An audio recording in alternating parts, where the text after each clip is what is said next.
नारायणं नमस्कृत्य नरं चैव नरोत्तमं देवीं सरस्वतीं व्यासं ततो जयमुदीरये। सर्वमङ्गलमाङ्गल्ये शिवे सर्वार्थसाधिके शरण्ये त्र्यम्बके गौरी नारायणी नमस्तुते। बोलो शंकर भगवान की जय।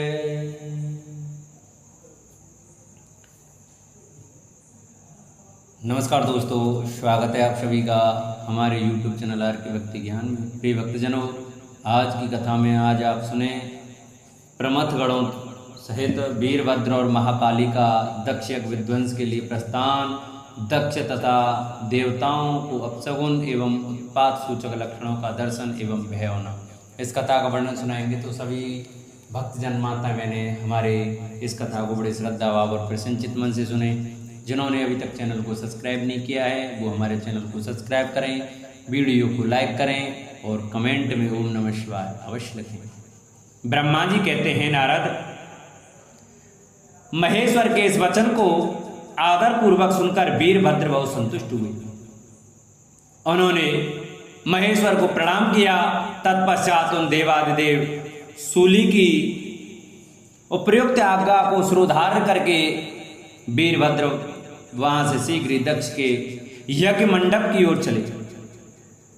भगवान शिव ने केवल शोभा के लिए उनके साथ करोड़ों महावीर गणों को भेज दिया जो प्रलयाग्नि के समान तेजस्वी थे। वे कौतूहलकारी प्रबल वीर प्रमथगढ़ वीर भद्र के आगे और पीछे चल रहे थे। काल के ही भी काल भगवान रुद्र के वीरभद्र सहित जो लाखों पार्षद थे उन सब का स्वरूप इंद्र के ही समान, रुद्र के ही समान था। उन गणों के साथ महात्मा वीरभद्र भगवान शिव के समान ही वेशभूषा धारण किए रथ पर बैठकर यात्रा कर रहे थे।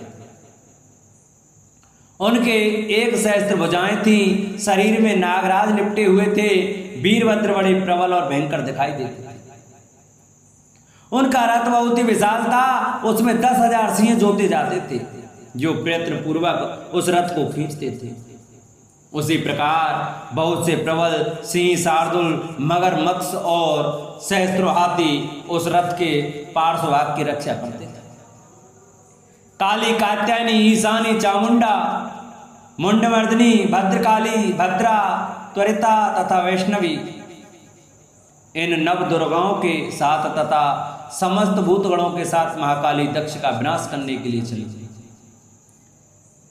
डाकनी, शाकनी, भूत, प्रमथ, गुहक, कुष्मांड, परपट, चटक, ब्रह्मराक्षस, भैरव तथा क्षेत्रपाल आदि ये सभी वीर भगवान शिव की आज्ञा का पालन एवं दक्ष के यज्ञ का विनाश करने के लिए तुरंत चल दिए। इनके सिवा 64 गणों के साथ योगिनियों का मंडल भी सहसा कुपित हो दक्ष यज्ञ का विनाश करने के लिए वहां से प्रस्थित हुआ। इस प्रकार कोटि कोटि गण एवं विभिन्न प्रकार के गणाधीश वीरभद्र के साथ चले। उस समय भेड़िए की गंभीर ध्वनि होने लगी। नाना प्रकार के शब्द करने वाले शंख बज उठे। भिन्न भिन्न प्रकार की सींगें बजने लगी। महामुने सेना सहित वीरभद्र की यात्रा के समय वहां बहुत से सुगत शकुन होने लगे। इस प्रकार जब प्रमथगणों सहित वीरभद्र ने प्रस्थान किया तब उधर दक्ष तथा देवताओं को बहुत से अशुभ लक्षण दिखाई देने लगे। देवर से यज्ञ विध्वंस की सूचना देने वाले त्रिविध उत्पात प्रकट होने लगे। दक्ष की बाईं आंख, वाई भुजा, वाई जांघ फड़कने लगी। तात बाम अंगों का वह फड़कना सर्वथा अशुभ सूचक था और नाना प्रकार के कष्ट मिलने की सूचना दे रहा था। उस समय दक्ष की यज्ञशाला में धरती डोलने लगी। दक्ष को दोपहर के समय दिन में ही अद्भुत तारे दिखने लगे। दिशाएं मलिन हो गईं। सूर्यमंडल चितक भरा दिखने लगा। उस पर हजारों घेरे पड़ गए जिससे वह भयंकर जान पड़ता था। बिजली और अग्नि के समान दीप्तिमान तारे टूट टूट कर गिरने लगे तथा और भी बहुत से भयानक अपशगुन होने लगे। इसी बीच में वहां आकाशवाणी प्रकट हुई जो संपूर्ण देवताओं और विशेषतः दक्ष को अपनी बात सुनाने लगी। आकाशवाणी बोली, ओ दक्ष, आज तेरे जन्म को धिक्कार है, तू महामूढ़ और पापात्मा है। भगवान हर की ओर से आज तुझे महान दुख प्राप्त होगा जो किसी तरह टल नहीं सकता। अब यहां तेरा हाहाकार भी नहीं सुनाई देगा। जो मूढ़ देवता आदि तेरे यज्ञ में स्थित हैं उनको भी महान दुख होगा, इसमें संशय नहीं है। ब्रह्मा जी कहते हैं, मुने, आकाशवाणी की यह बात सुनकर और पूर्वोक्त अशुभ सूचक लक्षणों को देखकर दक्ष तथा दूसरे देवता आदि को भी अत्यंत भय प्राप्त हुआ। उस समय दक्ष मन ही मन अत्यंत व्याकुल हो कांपने लगे और अपने प्रभु लक्ष्मीपति भगवान विष्णु की शरण में गए। वे वैसे अधीर हो बेसुध हो रहे थे। उन्होंने स्वजन वत्सल देवादिदेव भगवान विष्णु को प्रणाम किया और उनकी स्तुति करके कहा, दक्ष के यज्ञ की रक्षा के लिए भगवान विष्णु से प्रार्थना, भगवान का शिवद्रोह जनित संकट को टालने में अपनी असमर्थता बताते हुए दक्ष को समझाना तथा सेना सहित वीरभद्र का आगमन। दक्ष बोले, देव देव हरे विष्णु दीनबंधो कृपा निधे, आपको मेरी और मेरे यज्ञ की रक्षा करनी चाहिए। प्रभु, आप ही यज्ञ के रक्षक हैं। यज्ञ आपका कर्म और आपका यज्ञ स्वरूप है। आपको ऐसी कृपा करनी चाहिए जिससे यज्ञ का विनाश ना हो। ब्रह्मा जी कहते हैं, मुनीश्वर, इस तरह अनेक प्रकार से सादर प्रार्थना करके दक्ष भगवान श्री हरि के चरणों में गिर पड़े। उनका चित्त वैसे व्याकुल हो रहा था, तब जिनके मन में घबराहट आ गई थी उन प्रजापति दक्ष को उठाकर और उनकी पूर्वोक्त बात सुनकर भगवान विष्णु ने देवादि देव शिव का स्मरण किया। अपने प्रभु एवं महान ऐश्वर्य से युक्त परमेश्वर शिव का स्मरण करके शिव तत्व के ज्ञाता श्री हरि दक्ष को समझाते हुए बोले। श्री हरि ने कहा, दक्ष, मैं तुमसे तत्व की बात बता रहा हूं, तुम मेरी बात ध्यान देकर सुनो। मेरा यह वचन तुम्हारे लिए सर्वथा हितकर तथा महामंत्र के समान सुखदायक हो। दक्ष, तुम्हें तत्व का ज्ञान नहीं है, इसलिए तुमने सबके अधिपति परमात्मा शंकर की अवहेलना की है। ईश्वर की अवहेलना से सारा कार्य सर्वथा निष्फल हो जाता है। केवल इतना ही नहीं, पग पग पर विपत्ति भी आती है। जहां अपूज्य पुरुषों की पूजा होती है और पूजनीय पुरुषों की पूजा नहीं की जाती, वहां दरिद्रता, मृत्यु तथा भय, ये तीन संकट अवश्य प्राप्त होते हैं।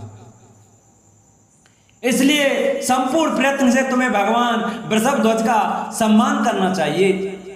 महेश्वर का अपमान करने से ही तुम्हारे ऊपर महान भय उपस्थित हुआ है। हम सब लोग प्रभु होते हुए भी आज तुम्हारी दुर्नीति के कारण जो संकट आया है उसे टालने में समर्थ नहीं है। यह मैं तुमसे सच्ची बात कहता हूं। ब्रह्मा जी कहते हैं, नारद, भगवान विष्णु का यह वचन सुनकर दक्ष चिंता में डूब गए। उनके चेहरे का रंग उड़ गया और वे चुपचाप पृथ्वी पर खड़े रह गए। इसी समय भगवान रुद्र के भेजे हुए गणनायक वीरभद्र अपनी सेना के साथ यज्ञ स्थल में जा पहुंचे। वे सब के सब बड़े सूरवीर, निर्भय तथा रुद्र के समान ही पराक्रमी थे। भगवान शंकर की आज्ञा से आए हुए उन गणों की गणना असंभव थी। वे वीर शिरोमणि रुद्र सैनिक जोर जोर से सिंहनाद करने लगे। उनके उस महानाद से तीनों लोग गूंज उठे। आकाश धूल से ढक गया और दिशाएं अंधकार से आवृत हो गई। सातों द्वीपों से युक्त पृथ्वी अत्यंत वैसे व्याकुल हो पर्वत, वन और काननों सहित कांपने लगी तथा संपूर्ण समुद्रों में ज्वार आ गया। इस प्रकार समस्त लोगों का विनाश करने में समर्थ उस विशाल सेना को देखकर समस्त देवता आदि चकित हो गए। सेना के उद्योग को देखकर दक्ष के मुंह से खून निकल आया। वे अपनी स्त्री को साथ ले भगवान विष्णु के चरणों में दंड की भांति गिर पड़े और इस प्रकार बोले। दक्ष ने कहा, विष्णु महाप्रभु, आपके बल से ही मैंने इस महान यज्ञ का आरंभ किया है। सत्कर्म की सिद्धि के लिए आप ही प्रमाण माने गए हैं। विष्णु, आप कर्मों के साक्षी तथा यज्ञों के प्रतिपालक हैं। महाप्रभु, आप वेदोक्त धर्म तथा ब्रह्मा जी के रक्षक हैं। अतः प्रभु, आपको मेरे इस यज्ञ की रक्षा करनी चाहिए, क्योंकि आप सबके प्रभु हैं। ब्रह्मा जी कहते हैं, दक्ष की अत्यंत दीनता पूर्ण बात सुनकर भगवान विष्णु उस समय शिव तत्व से विमुख हुए दक्ष को समझाने के लिए इस प्रकार बोले। श्री विष्णु ने कहा, दक्ष, इसमें संदेह नहीं कि मुझे तुम्हारे यज्ञ की रक्षा करनी चाहिए, क्योंकि धर्म परिपालन विषयक जो मेरी सत्य प्रतिज्ञा है वह सर्वत्र विख्यात है। परंतु दक्ष, मैं जो कुछ कहता हूं उसे तुम सुनो। इस समय अपनी क्रूरतापूर्ण बुद्धि को त्याग दो। देवताओं के क्षेत्र नैमिषारण्य में जो अद्भुत घटना घटित हुई थी उसका तुम्हें स्मरण नहीं हो रहा है। क्या तुम अपनी कुबुद्धि के कारण उसे भूल गए? या कौन भगवान रुद्र के कोप से तुम्हारी रक्षा करने में समर्थ है? दक्ष, तुम्हारी रक्षा किसको अभिमत नहीं है, परंतु जो तुम्हारी रक्षा करने को अदत्त होता है वह अपनी दुर्बुद्धि का ही परिचय देता है। दुर्मते, क्या कर्म है क्या अकर्म है इसे तुम नहीं समझ पा रहे हो। केवल कर्म ही कभी कुछ करने में समर्थ नहीं हो सकता। जिसके सहयोग से कर्म में कुछ करने की सामर्थ्य आती है उसी को तुम स्वकर्म समझो। भगवान शिव के बिना दूसरा कोई कर्म में कल्याण करने की शक्ति देने वाला नहीं है। जो शांत हो ईश्वर में मन लगाकर उनकी भक्ति पूर्वक कार्य करता है उसी को भगवान शिव तत्काल उस कर्म का फल देते हैं। जो मनुष्य केवल ज्ञान का सहारा ले अनीश्वरवादी हो जाते या ईश्वर को नहीं मानते हैं वे सतकोटि कल्पों तक नरक में ही पड़े रहते हैं। फिर वे कर्म पास में बंधे हुए जीव प्रत्येक जन्म में नरकों की यातना भोगते हैं, क्योंकि वे केवल सकाम कर्म के ही स्वरूप का आश्रय लेने वाले होते हैं। हे शत्रुमर्दन वीरभद्र, जो यज्ञशाला के आंगन में आ पहुंचे हैं भगवान रुद्र की क्रोधाग्नि से प्रकट हुए हैं। इस समय समस्त रुद्रगणों के नायक यही हैं। ये हम लोगों के विनाश के लिए आए हैं, इसमें संशय नहीं है। कोई भी कार्य क्यों ना हो, वस्तुतः इनके लिए कुछ भी अशक्य ही है ही नहीं। ये महान सामर्थ्यशाली वीरभद्र सब देवताओं को अवश्य जलाकर ही शांत होंगे, इसमें संशय नहीं जान पड़ता। मैं भ्रम से महादेव जी की शपथ का उल्लंघन करके जो यहाँ ठहरा रहा उसके कारण तुम्हारे साथ मुझे भी इस कष्ट का सामना करना ही पड़ेगा। भगवान विष्णु इस प्रकार कह ही रहे थे कि वीरभद्र के साथ शिवगणों की सेना का समुद्र उमड़ आया। समस्त देवता आदि ने उसे देखा। बोलो शंकर भगवान की जय। प्रिय भक्तजनों, आज की कथा का हम ये विश्राम करते हैं। कल की कथा में आपको हम सुनाएंगे देवताओं का पलायन, इंद्र आदि के पूछने पर बृहस्पति का रुद्रदेव की अजेयता बताना, वीरभद्र का देवताओं को युद्ध के लिए ललकारना, श्री विष्णु और वीरभद्र की बातचीत तथा विष्णु आदि का अपने लोक में जाना एवं दक्ष और यज्ञ का विनाश करके वीरभद्र का कैलाश को लौटना। इस कथा का वर्णन हम आपको कल सुनाएंगे। तो सभी शिव भक्तगण हमारी कथा को प्रतिदिन बड़े श्रद्धा भाव और प्रसन्नचित मन से सुने। जिन्होंने अभी तक चैनल को सब्सक्राइब नहीं किया है वो हमारे चैनल को सब्सक्राइब करें, वीडियो को लाइक करें और कमेंट में ओम नमः शिवाय हर हर महादेव अवश्य लिखें।